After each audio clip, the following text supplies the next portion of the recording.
In today's breaking news, Republican members of Congress are breaking from Donald Trump over his latest abuse of power, and I have all the details on the uncommon betrayal coming up next.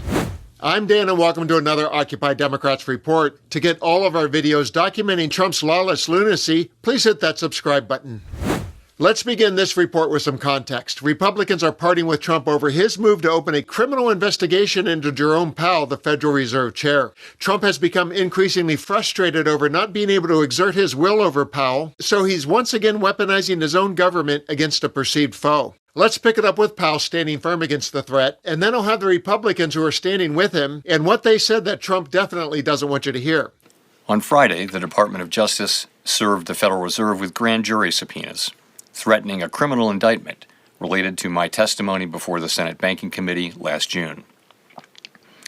That testimony concerned in part a multi-year project to renovate historic Federal Reserve office buildings. I have deep respect for the rule of law and for accountability in our democracy. No one, certainly not the chair of the Federal Reserve, is above the law.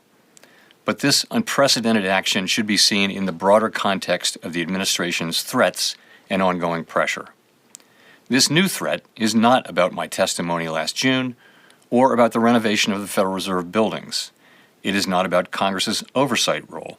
The Fed, through testimony and other public disclosures, made every effort to keep Congress informed about the renovation project. Those are pretexts. The threat of criminal charges is a consequence of the Federal Reserve setting interest rates based on our best assessment of what will serve the public, rather than following the preferences of the president. This is about whether the Fed will be able to continue to set interest rates based on evidence and economic conditions, or whether instead monetary policy will be directed by political pressure or intimidation. I have served at the Federal Reserve under 4 administrations, Republicans and Democrats alike. In every case, I have carried out my duties without political fear or favor, focused solely on our mandate of price stability and maximum employment. Public service sometimes requires standing firm in the face of threats. I will continue to do the job the Senate confirmed me to do, with integrity and a commitment to serving the American people. Thank you. So that's Powell's side of the story, and it's refreshing to see someone not cave into Trump. And it's also good to see the Republicans who are assembling in his corner, according to an Alan Rappaport article headline that reads, "The criminal inquiry of Powell drew backlash from some Republicans." And here's some of the highlights. Some top Republican lawmakers on Monday assailed the Trump administration's move to open a criminal investigation into Jerome H. Powell, the Federal Reserve Chair, and warned that the central bank's independence and credibility was at risk. The backlash could potentially constrain President Trump's efforts to exert legal pressure on Mr. Powell, whose term as chair expires in May, but who can remain on the Fed's policy-setting board of governors until 2028.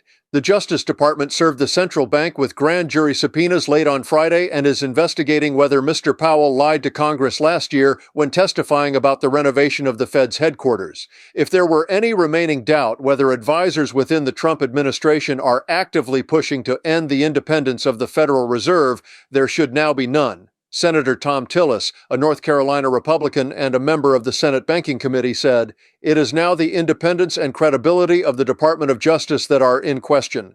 Senator John Thune, Republican of South Dakota and the majority leader, told reporters at the Capitol that he hadn't seen the allegations or what the various charges are, so it's hard to react to the investigation into Mr. Powell. But he said, "It's really important that it get resolved quickly and that there not be any appearance of political interference with the Fed or its activities." Senator Kevin Cramer, a Republican from North Dakota who also sits on the Banking Committee, echoed those concerns on Monday.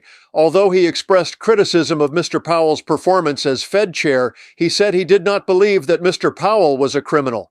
"I hope this criminal investigation can be put to rest quickly along with the remainder of Jerome Powell's term," Mr. Cramer said in a statement. "We need to restore confidence in the Fed."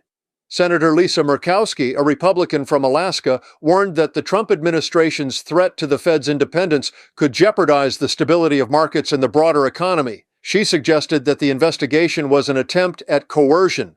If the Department of Justice believes an investigation into Chair Powell is warranted based on project cost overruns, which are not unusual, then Congress needs to investigate the Department of Justice, Ms. Murkowski wrote on X. This new episode of Trump political intimidation is backfiring because Republicans themselves are saying the quiet part out loud. This move threatens the independence of the Federal Reserve, a cornerstone of economic stability. What's especially damning for Trump is who's pushing back. Senator Tom Tillis, a pillar of conservative politics, is signaling that Trump is crossing an uncrossable line. And at a broader level, this looming confrontation exposes a familiar Trump pattern. If an institution won't bend to his will, he tries to break it. He is once again testing how much damage he can do to a norm before rational and democracy-loving minds figure out how to stop him.